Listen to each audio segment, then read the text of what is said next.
Les secrets d'une langue.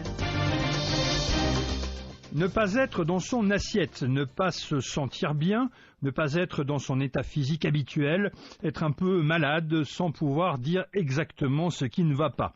A priori, l'expression pourrait venir d'un repas mal digéré, peut-être avalé un peu trop vite, un déjeuner trop long, trop gras, pas assez équilibré. Cela si on prend le mot assiette dans son sens actuel de vaisselle que tout le monde connaît.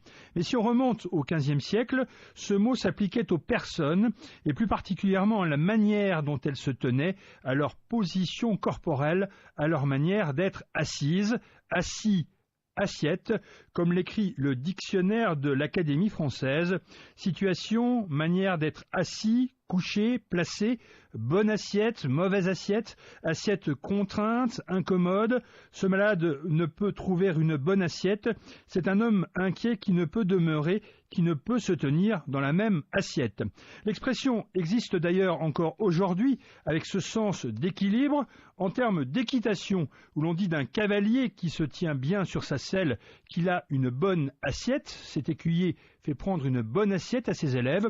L'assiette au sens de stabilité, on le trouve encore en termes de navigation ou d'aéronautique, où l'on dit d'un navire ou d'un avion qu'il a une excellente assiette. Ne pas être dans son assiette, c'est donc manquer momentanément de l'équilibre physique ou mental nécessaire à la situation.